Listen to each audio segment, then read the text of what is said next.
SpaceX is in the process of losing up to 40 brand new Starlink internet satellites due to a geomagnetic storm that struck just a day after the fleet's launch last week. A SpaceX Falcon 9 rocket launched 49 Starlink satellites on Thursday, February 3, from NASA's historic Pad 39A at the Kennedy Space Center in Florida. A day later, a geomagnetic storm above Earth increased the density of the atmosphere slightly, increasing drag on the satellites and dooming most of them. Preliminary analysis show the increased drag at the low altitudes prevented the satellites from leaving safe mode to begin orbit raising maneuvers, and up to 40 of the satellites will re-enter or already have re-entered the Earth's atmosphere, SpaceX wrote in an update Tuesday, February 8.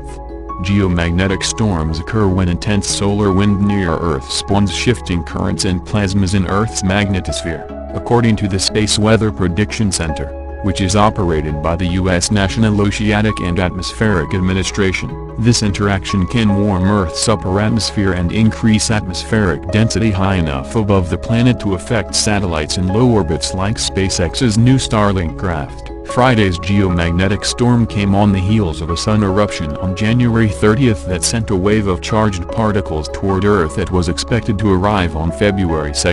The 49 satellites SpaceX launched last week were deployed in an initial orbit that skimmed as low as 130 miles, 210 kilometers, above Earth at its lowest point. SpaceX has said it intentionally releases Starlink batches in a low orbit so that they can be disposed of swiftly in case of a failure just after launch. That orbit design, it turned out, left the fleet vulnerable to Friday's geomagnetic storm, but for most of the new Starlink satellites, the drag was too much. Locked in their safe mode, up to 40 of them were expected to fall out of orbit like space debris just days after their launch. The deorbiting satellites pose zero collision risk with other satellites and by design demise upon atmospheric re-entry, meaning no orbital debris is created and no satellite parts hit the ground, SpaceX wrote of the satellite's re-entry.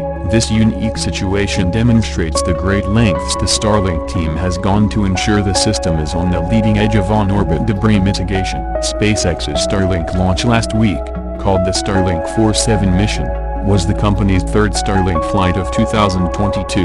The 49 satellites aboard were expected to join more than 1,800 other Starlink satellites currently in orbit. The mission was SpaceX's third launch in 4 days, following the launch of an Italian Earth observation satellite on January 31 and another for the U.S. National Reconnaissance Office on February 2. SpaceX has been launching fleets of Starlink satellites, sometimes up to 60 at a time, since 2019 to build a mega-constellation in orbit that could number up to 42,000 satellites one day. The project is aimed at providing high-speed internet access to customers anywhere on Earth, especially in remote or underserved areas. SpaceX has said, the Starlink project has come under criticism by astronomers due to the mega-constellation's impact on astronomical observations, since the high number of satellites crossing the night sky can leave streaks in telescope views. Since then, SpaceX has worked to limit the visibility of their Starlink satellites to reduce their impact on the astronomy community.